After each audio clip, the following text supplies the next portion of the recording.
Udah bulan Februari dan kalian masih nggak tahu gimana cara PDKT? Kacau. Padahal bentar lagi kan Valentine. Cemen. Nih, gue kasih tahu ya, gimana cara PDKT dengan baik dan benar. Tapi ini bukan sembarang PDKT. Yang mau gue bahas di sini adalah metode PDKT dan fungsi sosiologi hukum. Tapi kan beda PDKT bang. Ya kan gue nggak bilang PDKT mau jadian. Yaudah, mending lu dengerin aja.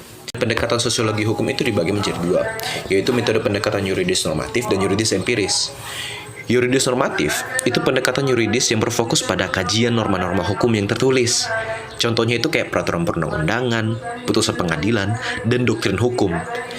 Pendekatan ini menganalisis bagaimana norma-norma hukum tersebut saling terkait dan bagaimana mereka seharusnya dilakukan dan diterapkan dalam situasi tersebut. Yang kedua itu ada sistem yuridis empiris. Pendekatan yuridis empiris ini berfokus pada kajian bagaimana hukum itu bisa bekerja dalam kenyataan. Pendekatan ini menganalisis bagaimana norma hukum diinterpretasikan, dipraktikkan, dan dipahami oleh masyarakat itu tersendiri. Pendekatan ini juga meneliti bagaimana faktor-faktor seperti faktor sosial, ekonomi, dan politik itu dapat mempengaruhi perilaku hukum dari masyarakat itu tersendiri. Tadi kan gue udah bahas tuh, apa aja metode pendekatan dalam sosiologi hukum. Nah, kali ini gue bakal bahas fungsi-fungsi dari sosiologi hukum tersebut. Dari buku yang udah gue baca, fungsi sosiologi hukum itu ada dua, yaitu sebagai alat social control dan sebagai alat untuk mengubah masyarakat. Nah, apa sih arti sebagai social control?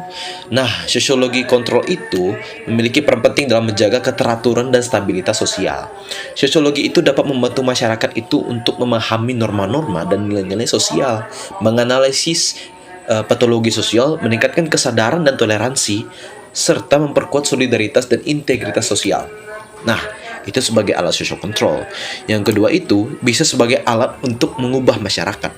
Maksudnya itu adalah sosiologi hukum itu memiliki peran penting dalam mendorong perubahan sosial. Sosiologi hukum itu dapat membantu masyarakat untuk mengungkap ketidakadilan dan ketimpangan sosial, serta meningkatkan kesadaran hukum untuk masyarakat yang mengikutinya.